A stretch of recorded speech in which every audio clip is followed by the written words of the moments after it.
আসসালামু আলাইকুম। আশা করছি আপনারা সবাই ভালো আছেন। আমিও আল্লাহর রহমতে ভালো আছি। জাকিয়াস হোম কিচেনে আপনাদের আরও একবার স্বাগত জানাই। আজকে আমি পাঙ্গাস মাছ রান্না করব। অনেকে এই মাছ খেতে চায় না। তাদের জন্য আজকের এই ভিডিওটা। আশা করছি আপনাদের কাছে ভালো লাগবে।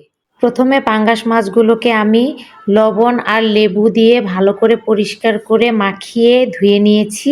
আর পরিমাণ মতো হলুদের গুঁড়া, মরিচের গুঁড়া আর লবণ দিয়ে মাখিয়ে নেব। এখন আমি চুলায় একটি প্যান বসিয়ে দেব। এবার পরিমাণ মতো তেল দিয়ে দিব। তেলটা গরম হয়ে এলে মাখানো মাছগুলো তেলে কিছুক্ষণ ভেজে নেব। ভাজা হয়ে এলে মাছগুলো উল্টে পাল্টে তুলে নেব।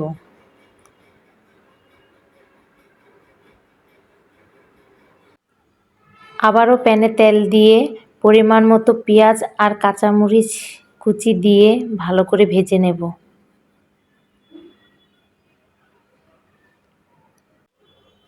ভাজা হলে পরিমাণ মতো লবণ, 1 চামচ আদা রসুন বাটা, 1 চামচ হলুদের গুঁড়া, 1 চামচ মরিচের গুঁড়া, আধা চামচ জিরার গুঁড়া দিয়ে একটু পানি দিয়ে ভালো করে কষিয়ে নেব।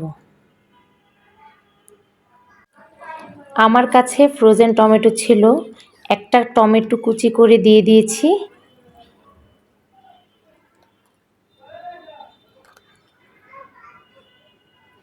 আবারও ভালো করে কষিয়ে একটু পানি দিয়ে মাছগুলো দিয়ে দিব। ঢাকনা দিয়ে ঢেকে দিব। রান্নাটা হয়ে এলে ঢাকনা তুলে ধনেপাতা কুচি দিয়ে একটা ডিশে সার্ভ করে নেব। ব্যাস হয়ে গেল আমার সেরা স্বাদে পাঙ্গাস মাছ ভুনা।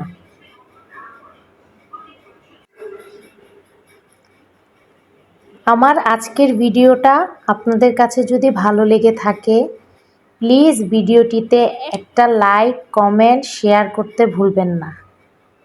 আসসালামু আলাইকুম।